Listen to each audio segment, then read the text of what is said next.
Bismillahirrahmanirrahim. This is Dr. Idam Aslam working as Associate Professor in the Department of Gynae and Obs. In the previous lecture, we have discussed the postpartum hemorrhage, its risk factors and its diagnosis. Now come to the management of postpartum hemorrhage. The management of postpartum hemorrhage is a very important topic of obstetrics, and it is also a frequently asked question in your all type of exams, both in written one and in your viva voice.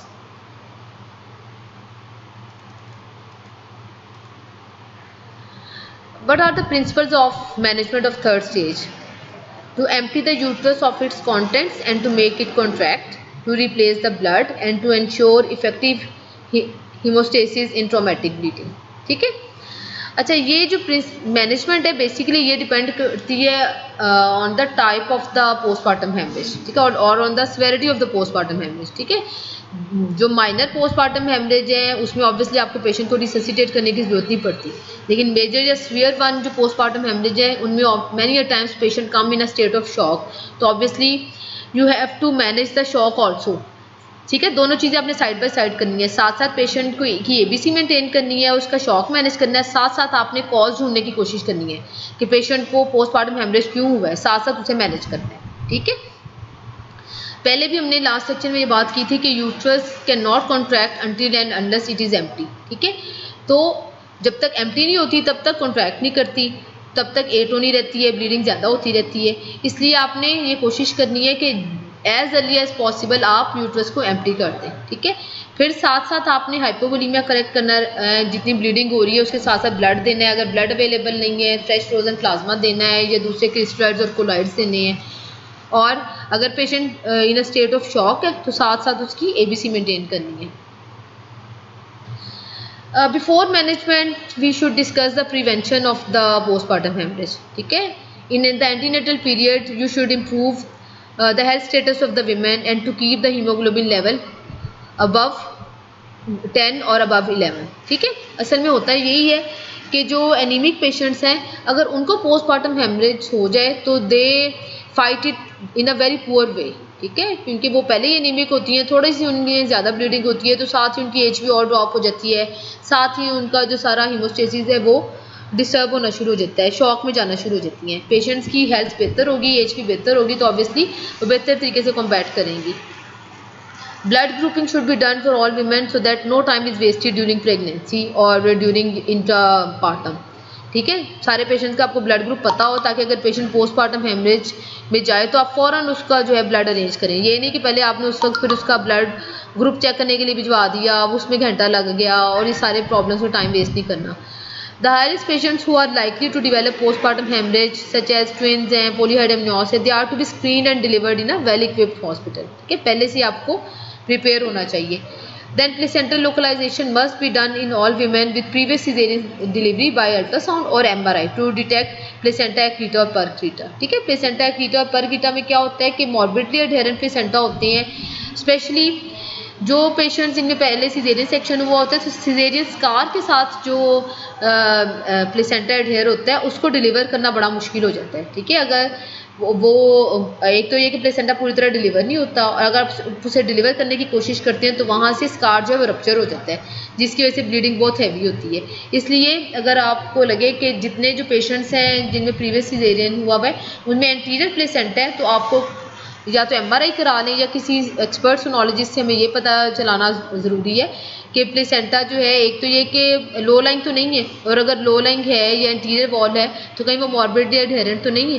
ठीक है, क्योंकि इन patient में postpartum haemorrhage होने का chance ज़्यादा होता है. Women with morbidly adherent placenta are at high risk of postpartum haemorrhage और उसको किसी सीनियर ऑब्स्टेट्रिशियन को डिलीवर करना चाहिए.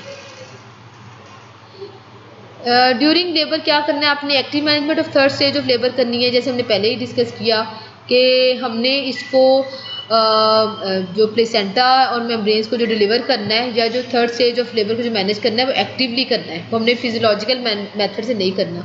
It reduces postpartum haemorrhage by 60%. ठीक है, कितना देखो कि फ़र्क पड़ रहा है आपकी एक्टिव मैनेजमेंट से. और एक्टिव मैनेजमेंट में हमने करना क्या है, आपने ऑक्सीटोसिन देनी है at the delivery of anterior shoulder, control cord traction करनी है और अर्ली क्लैंपिंग एंड कटिंग करनी है कॉर्ड की.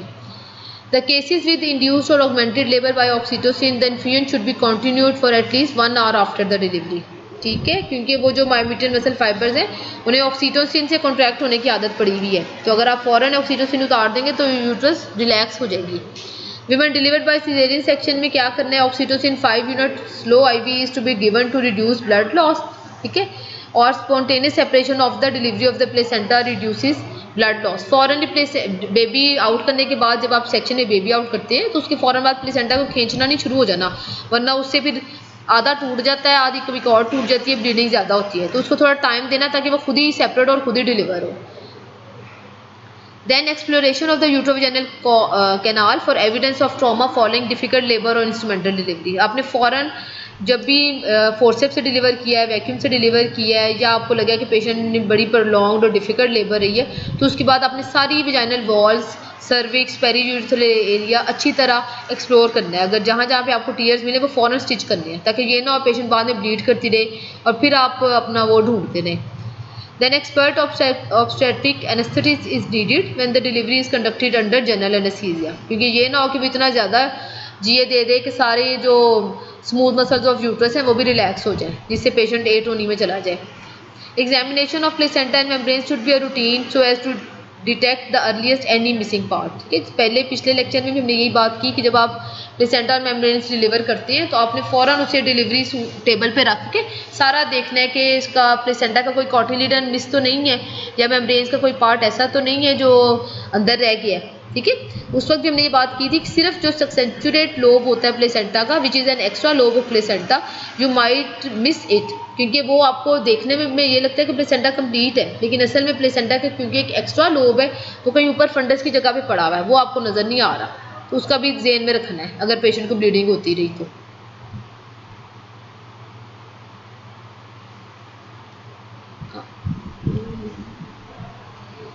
Now come to the management of postpartum hemorrhage.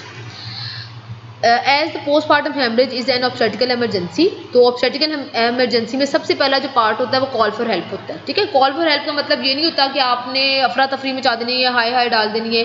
Call for help का मतलब ये है कि आप ज़ाहिर है if you are conducting the delivery, आप मैनी टाइम्स अकेले होते हैं, तो आपको अपने साथ कुछ लोग चाहिए, क्योंकि अगर पेशेंट को पोस्टमार्टम हेमरेज है तो ऑब्वियसली आप अकेले तो नहीं कर सकते उसको मैनेज. आपको अपने साथ एक मिडवाइफ भी चाहिए, आपको अपने से सीनियर ऑब्स्टेट्रिशियन भी चाहिए, आपको एनेस्थेटिस्ट की भी ज़रूरत पड़नी है, हीमाटोलॉजिस्ट को भी आपने इन्फॉर्म करना है, और सारे जो भी रनर्स हैं आपने उन सबको बुलाना है. अगर कंसल्टेंट ऑब्स्टेट्रिशियन जो ऑन कॉल है उसको आपने घर से फ़ौरन कॉल कर देनी है कि the patient is bleeding heavily. Then resuscitation करनी है. ठीक है, ये उन पेशेंट्स के लिए जो पेशेंट्स हाइपोवोलेमिक शॉक पे हैं, फ़ौरन आपने ऑक्सीजन मास्क दे के पेशेंट को 1.5 लीटर्स ऑक्सीजन देनी है, 15 लीटर्स ऑक्सीजन देनी है. उसके बाद आपने उसका फ्लूइड बैलेंस मेंटेन करना है. 2 लीटर्स हार्टमैन सोल्यूशन देंगे जो रिंगर लैक्टेट होता है, या 1.5 लीटर कोलॉइड दे दें. फ़ौरन साथ आपने उसका ब्लड ग्रुप और क्रॉस मैच करना है और पेशेंट को ब्लड ट्रांसफ्यूज़ करना है. ठीक है, अगर उसका अपना ब्लड क्रॉस मैच नहीं हुआ फिर आप उसे ओ नेगेटिव ब्लड भी दे सकते हैं, या अगर ब्लड अवेलेबल नहीं है फिर आप ब्लड प्रोडक्ट्स दें, FFPs दें, प्लेटलेट्स दें, क्रायोप्रेसिपिटेट दें, फैक्टर 10A दें. यानी कि आपने हर मुमकिन कोशिश करनी है कि जो हाइपोवोलीमिया उसको आप पूरा कर सकें. And then keep the patient warm. ठीक है, आपको पता है जब भी हाइपोवोलीमिया होता है तो पेशेंट की एक्सट्रीमिटीज़ जो है वो कोल्ड होना शुरू हो जाती हैं क्योंकि ब्लड फ्लो इज़ डिक्रीज, तो आपने पेशेंट को वार्म रखना है. ठीक है, साथ साथ आपने पेशेंट की मॉनिटरिंग करनी है. ये सारी चीज़ें जो है ना ये आप साइड बाय साइड कर रहे हैं, साथ साथ आप सबको बुला रहे हैं, साथ साथ पेशेंट को रिससिटेट कर रहे हैं, साथ साथ उसे मॉनिटर भी कर रहे हैं.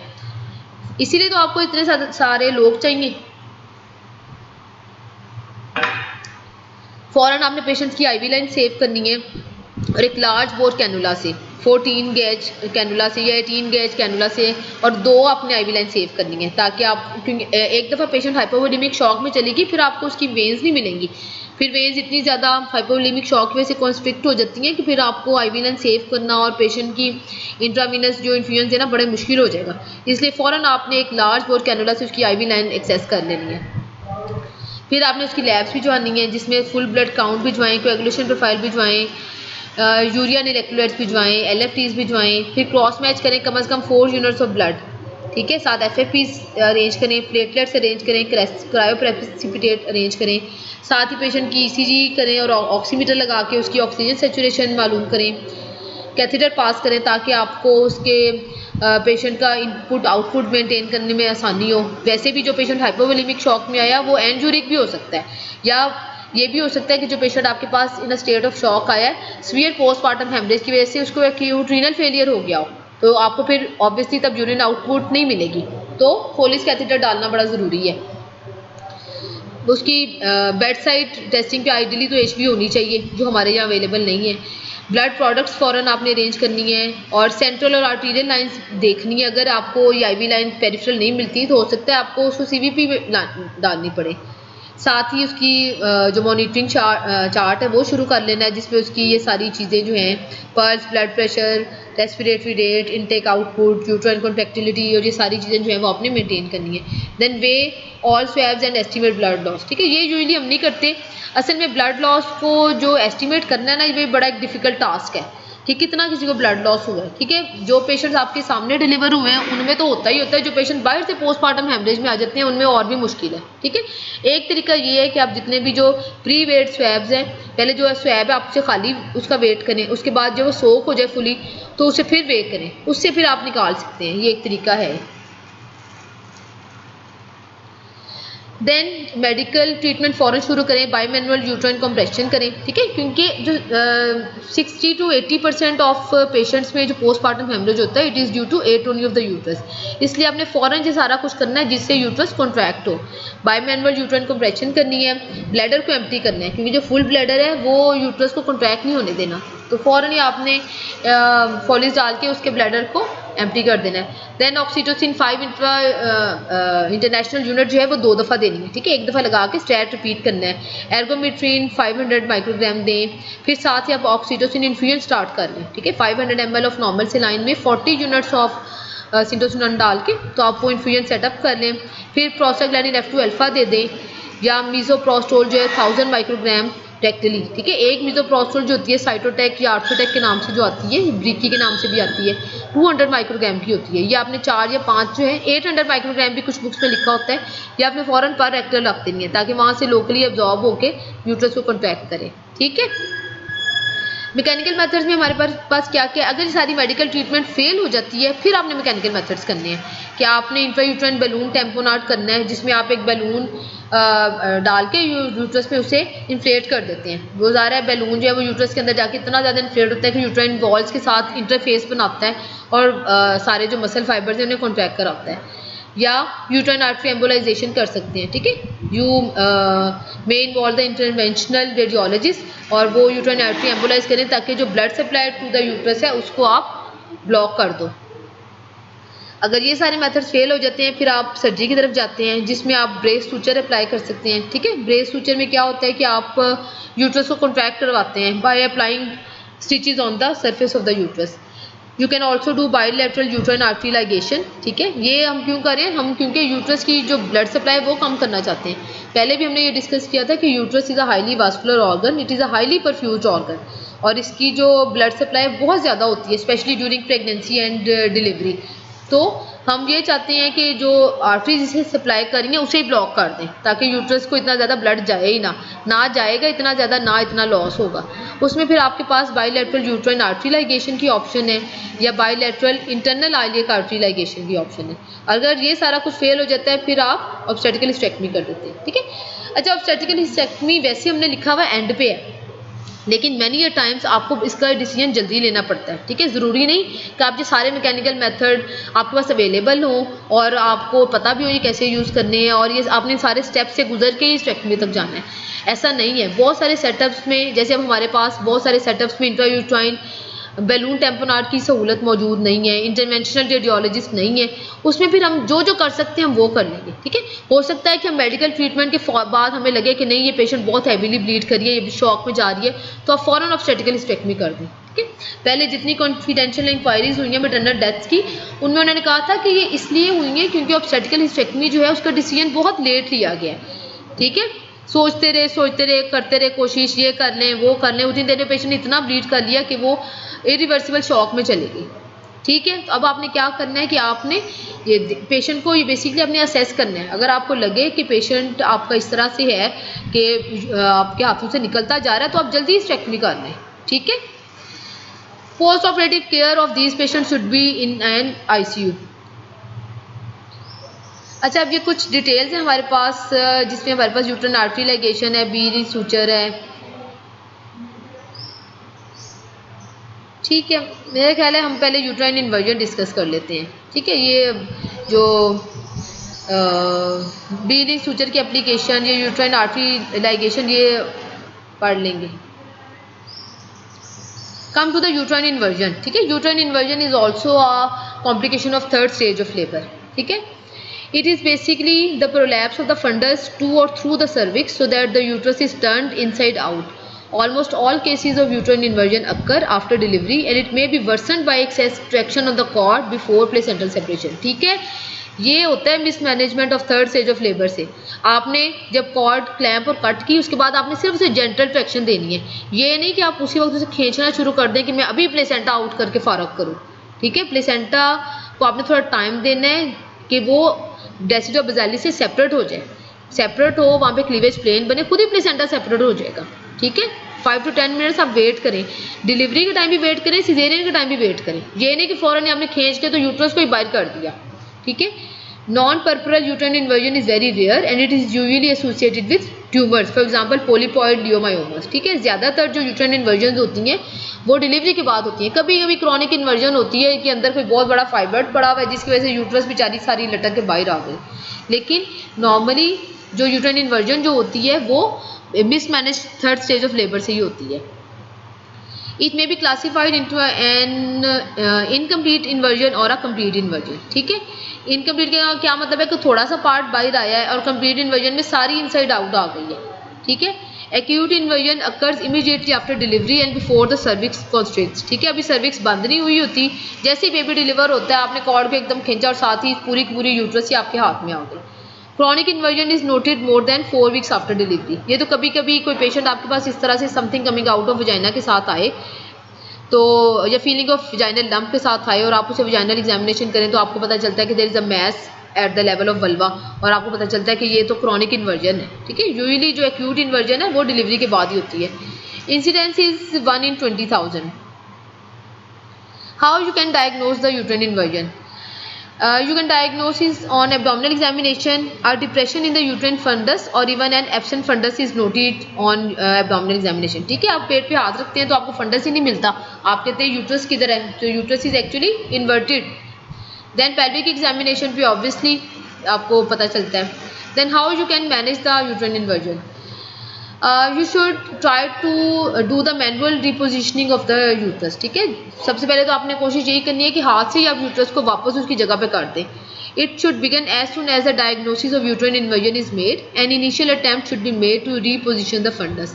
The inverted fundus along with the placenta, if the placenta is still attached, is slowly and steadily pushed upwards in the axis of the uterus. ठीक है, अगर अभी प्लेसेंटा सेपरेट नहीं भी हुआ हुआ ना तो आपने फौरन प्लेसेंटा को सेपरेट करने की कोशिश नहीं करनी, पहले आपने हाथ डाल के यूट्रस को उसकी जगह पे वापस करना है। ठीक है, यूट्रस को वापस करने के बाद में प्लेसेंटा डिलीवर करने का सोचना है।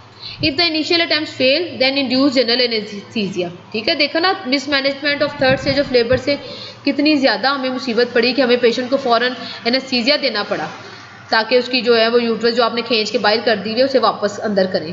तो कॉलिटिक्स में भी use effectively, the placenta can then be remove. ठीक है, आपको फिर क्योंकि थोड़ा सा रिलैक्स करना पड़ेगा यूट्रस को ताकि जो यूट्रस जो है वो अपनी जगह पे वापस जाए। ठीक है, बाद में फिर प्लेसेंटा डिलीवर करेंगे।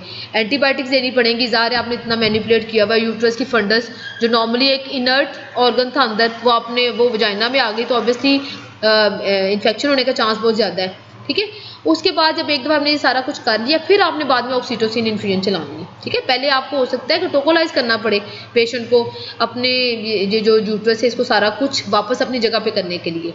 ठीक है, then the second is hydrostatic method. Hydrostatic method में बेसिकली आप क्या करते हैं कि पानी भरना शुरू कर देते हैं। जब पानी भरना शुरू हो जाता है यूट्रस में तो ऑब्वियसली वो हैवी होना शुरू हो जाती है, वो उस तरह से दोबारा से समझो कि इन्फ्लेट होना शुरू हो जाती है और अपनी जगह पे वापस जाती है। ठीक है, sometimes you need a surgical repositioning of the uterus in which you have to perform an abdominal laparotomy, और फिर आपको यूट्रस जो अपनी पोजीशन पे वापस रखना पड़ता है। ठीक है, that was all about the management of postpartum haemorrhage and the uterine inversion. ठीक है, पोस्टपार्टम हेमरेज फिर मैं कहूँगी बड़ा ज़रूरी टॉपिक है। क्लिनिकल पॉइंट ऑफ व्यू से भी आपको इसके सारे स्टेप्स पता होने चाहिए, एग्जाम पॉइंट ऑफ व्यू से भी पता होने चाहिए क्यों होता है, क्या क्या रिस्क फैक्टर्स हैं, कैसे इनको एंटीनेटल पीरियड में, इंट्रापार्टम पीरियड में रिस्क फैक्टर्स को आइडेंटिफाई करना है, अगर हो गया तो कैसे आपने मैनेज करना है, ये सारा आपको पता होना चाहिए। Thank you.